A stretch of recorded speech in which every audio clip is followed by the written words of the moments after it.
Hello everyone. তো আজকে সকালে ডেলিভারি কাকু আসবে তাই ফোন করেছিল, কিন্তু ফোন সাইলেন্ট ছিল, তাই জন্য আমি ফোন ধরতে পারিনি। কিন্তু তাতে রক্ষে নেই, বাড়ি এসে নাম ধরে রাখতে শুরু করলো। যত ভাবি মার সামনে কোনো পার্সেল রিসিভ করবো না, কিন্তু সেটা কোনোদিনও সম্ভবই না।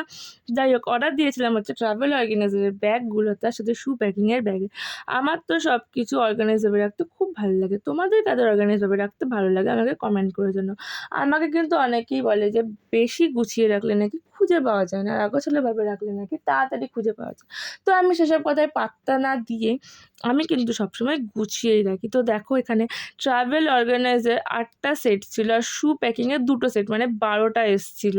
তো আমি এক হাতে ফোন ধরেছিলাম আর প্যাকেট থেকে বার করতে পারছিলাম না, তাই মা আমাকে একটু হেল্প করছিল। আর এত কিছু কেন কিনছিলাম সেটা তোমরা কিন্তু কিছুদিন পরেই জানতে হবে, তাই জন্য কিন্তু আমার চ্যানেলটাকে সাবস্ক্রাইব করে রাখতে হবে।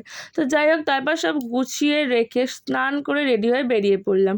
আজকে দুপুরবেলায় এক বোনের বাড়িতে মা তারার পুজো ছিল, সেখানেই যাচ্ছিলাম। তো দুপুরবেলায় কোনো টোটো দেখা পাচ্ছিলাম না, তো 10 মিনিট অপেক্ষা করে টোটো পেয়ে এখন যাচ্ছি। তারপর কিছুটা এগিয়ে টোটো দাঁড় করিয়ে মা মিষ্টি নিতে নামলো, তো বসে বসে ওয়েট করছিলাম। তারপর মা আসলে তারপর টুক করে চলে গেলাম। তো অনেকটা আগেই নেমেছিলাম, কিন্তু টোটো কাকুর বাড়ি ওদিকে হওয়ায় সেজন্য একেবারে বাড়ির সামনেই নামিয়ে দিল। তারপর ওখানে গিয়ে দেখি যখন যজ্ঞের জন্য সব আয়োজন চলছে, আমি ওখান থেকে চলে আসলাম পিসির বাড়ি। পিসির বাড়ি ছিল একদম পাশেই, আর পিসিদেরও ইনভাইট ছিল। আর আমার ভাইকে দেখো খুব লাজুক, তাই জন্য ক্যামেরার সামনে আসে না। যাই হোক, তারপর সবাই মিলে চলে গেলাম পুজো বাড়িতে। তারপর গিয়ে দেখলাম যজ্ঞ শুরু হয়ে গেছে। পিসির যেহেতু শরীর খারাপ ছিল, তাই জন্য বাড়ি চলে এসেছিলো। আমরাও পেছন পেছন চলে আসলাম। তো যখন গেলাম ততক্ষণে যজ্ঞ শেষ। দেখলাম ওদের বাড়িতে একটা খরগোশ আছে, বসে বসে গাজর খাওয়াচ্ছিলাম। তারপর সবাই মিলে খেতে বসলাম, খাওয়া দাওয়া শেষ করে বাড়ি চলে আসলাম। বাড়ি আসতে আবার এনজিও থেকে ফোন আসলো যে অনেকগুলো কাজ বাকি আছে, সেগুলো করতে হবে।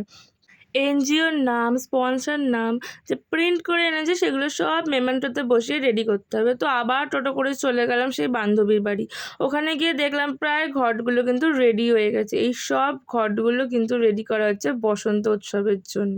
তো তারপর সবাই আসলো, আমরা কাজগুলো নিয়ে বসলাম। তো আড্ডা দিতে দিতে গান শুনতে শুনতে কাজ করছিলাম। আমি এতক্ষণ ধরে অনেক কাজ করেছি, যেই একটু বসলাম অমনি সবাই মিলে আমাকে বসে জ্ঞান দিচ্ছিল।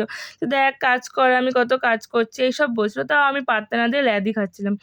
তারপর একটু ব্রেক নিয়ে আবার কাজ করছিলাম, কিন্তু আমার মুখ কোনো সময় বন্ধ থাকে না, নন স্টপ এফএমের মতন আমি বকেই যাই। হাতে কাজ করছি কিন্তু বকেও যাচ্ছিলাম। যাই হোক, সেদিন কিন্তু অন্য এনজিওতে বসন্ত উৎসব ছিল, তাই জন্য অনেকেই এখানে ছিল না। আমাদের সবারই ইনভাইট ছিল, কিন্তু আমরা কাজের জন্য কেউই যাইনি। তো একটা বন্ধু এনজিওর প্রোগ্রাম অ্যাটেন্ড করে এখানে আসবে বলে ফোন করেছিল। তো আমাদেরও কিন্তু খুব খিদেও পেয়েছিল, সেজন্য ওকে বললাম যে কিছু খাবার নিয়ে আসতে। তো ও চিপস নিয়ে এসেছিলো সবার জন্য। তো এই দেখো, এসব করতে করতে কিন্তু মেমেন্টোগুলো রেডিও করে ফেললাম। তারপর হঠাৎ করে সোনু দেখি রং খেলতে শুরু করে দিল। আমাকে তো ভূত করেই দিয়েছিল, আমিও তারপর পুরো ভূত করে দিলাম। তারপর কাকিমা সবাইকে পরিষ্কার করে দিচ্ছিল। তো মুখ ধুয়ে ফ্রেশ হয়ে সোনু ওর বাড়ি চলে গেল, আমিও আমার বাড়ি চলে আসলাম। তারপর বাড়ি এসে জামা কাপড়গুলো সুন্দর করে অর্গানাইজ করে নিলাম, আবার ট্রলিতেও ভরে নিলাম। তখনও কিন্তু পুরোটা রেডি হয়নি, কিছুটাই হয়েছিল। লাস্টে একটাই কথা বলবো যে আমার ভিডিও দিতে কিন্তু একটু লেট হয়ে গেল, কারণ ঘুরতে গেছিলাম। আর কোথায় ঘুরতে গেছিলাম সেই ভিডিও কিন্তু কিছু দিনের মধ্যেই আসছে। তো আজকে এই পর্যন্ত, টাটা।